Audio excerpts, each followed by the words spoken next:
அன்பார்ந்த நேயர்களுக்கு வணக்கம். இந்த நாள் இனி நாளாக அமைட்டும். நம்ம வெள்ளிக்கிழமையில் லக்ஷ்மி தாயாரை நினச்சி இந்த ஒரு மந்திரத்தை ஜபிக்கும் பொழுது நம்மளுடைய பணம் கஷ்டங்கள் தீர்ந்து நம்மளுக்கு தேவைக்கேற்ற பூர்த்தி அடைகிறதுக்கு நம்மளுக்கு தடைகளெல்லாம் நீக்கி நம்ம வீட்டில் நம்மளுக்கு தாராளமாக புரள்றதுக்கு ஒரு எளிய மந்திரம் நான் இந்த பதிவில் சொல்லியிருக்கேன். அதுக்கு முன்னாடி இந்த சேனலை முதல் முறையாக பார்க்குறீங்கன்னா சப்ஸ்கிரைப் பண்ணிக்கோங்க.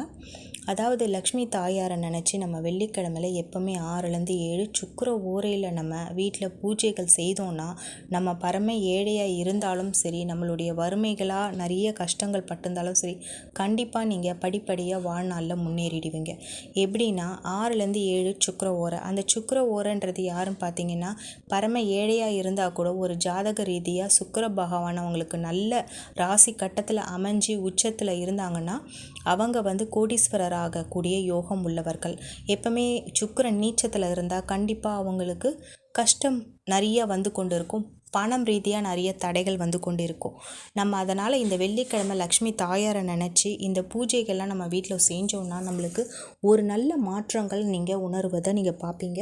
எப்பவுமே நம்ம காலை வேளையில் காலை எழுந்த உடனே வீடை ஃபஸ்ட்டு பெருக்கிட்டு நம்ம வாசலில் ஒரு மஞ்சள் தண்ணியை தெளிச்சிட்டு அதில் ஒரு கோலம் நம்ம ஃபஸ்ட்டு போட்டுட்டு நம்ம சுத்தபத்தமாக முன்னே வியாழக்கிழமையே நம்ம வீடெல்லாம் தொடச்சிட்டோம் இல்லையா, இது வாசக்காலில் நம்ம கோலம் போட்டுட்டு அதுக்கப்புறமா நம்ம இந்த 6லேருந்து 7 மணிக்கு இந்த ஒரு விளக்கு காமாட்சியம்மன் விளக்கு ஏற்றிட்டு இந்த மந்திரத்தை லக்ஷ்மி தாயாரை நினச்சி ஒரு 108 தடவை நீங்கள் மனம் உருகி ஜெபிச்சாலே போதும், உங்களுடைய மாற்றங்களை நீங்கள் உணர்வீங்க.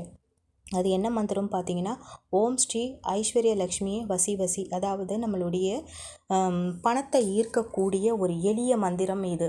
நீங்கள் இந்த மந்திரத்தை 108 தடவை இந்த லக்ஷ்மி தாயாரை நினச்சி மனம் உருகி நீங்கள் வேண்டுங்க. கண்டிப்பாக உங்களுடைய மாற்றங்கள் உங்களுக்கு நாளடைவில் ஒரு மாதம் நீங்கள் செஞ்சு பாருங்கள். அதுக்கப்புறம் உங்கள் வீட்டில் நிறைய மாற்றங்களை உணர்வதை பார்ப்பீங்க.